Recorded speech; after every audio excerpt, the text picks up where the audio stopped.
Consells de tot cor per a professionals de la FSM. Alimentació. L'objectiu de la sessió és aportar informació als professionals de la FSM sobre com seguir una bona alimentació per mantenir-nos sants, sentir-nos bé, controlar el nostre pes i tenir energia. Quin seria el plat de menjar perfecte? Començarem escollint el recipient. Ha de ser un plat de tamany normal, ni gran ni petit. El que farem serà definir quines proporcions de cada nutrient ha de tenir aquest plat. Divideix el plat en 4 parts. A una quarta part hi posarem les proteïnes, com la carn, el peix, els ous, llegums o formatge fresc. A l'altre quart posarem els hidrats de carboni com l'arròs, la pasta, el cuscús, les patates i la quinoa. A l'altra meitat hi van les verdures. La fruita la pots menjar de postres o entre hores, amb un màxim de 5 peces al dia. Menja verdura i fruita de tots els colors. L'aigua és fonamental per a l'organisme. Intenta ingerir uns 2 litres al dia. La composició majoritàriament de l'ésser humà és aigua.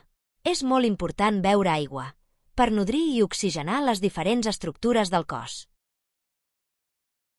Com puc fer una dieta saludable?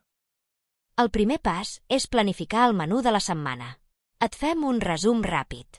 Valora les quantitats per a un plat petit. Limita la carn vermella. Elimina la brioixeria industrial i els sucres refinats. Evita els sucs de fruita, les begudes amb edulcorats i l'alcohol. Menja gra variat i integral. Més peix que carn, preferiblement peix blau. Els ous poden substituir la carn o el peix. També alguns vegetals combinats amb llegums ho podrien substituir. La fruita i la verdura de tots els colors. Si prens sucs, que siguin petits i fets al moment per tu. Beu aigua. Fes servir oli d'oliva verge extra. A partir d'aquí et podràs fer la llista de la compra i decidir on ho vas a comprar. Recorda sempre que puguis anar al petit comerç per comprar fresc i de temporada. No compris més del que necessites.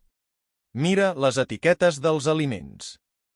Si consumeixes processats, llegeix bé l'etiqueta. Mira les al·lèrgies, olis, tipus de greix, hidrats, conservació, ingredients i sal.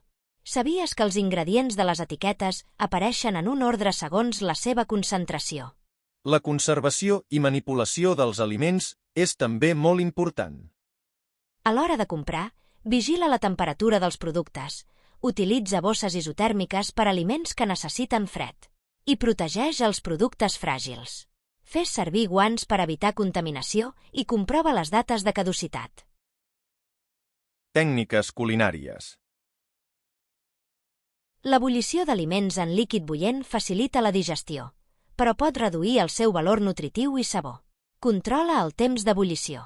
La planxa conserva les propietats, els nutrients i el sabor, perquè no s'hi afegeixen altres productes que n'emmascarin el gust.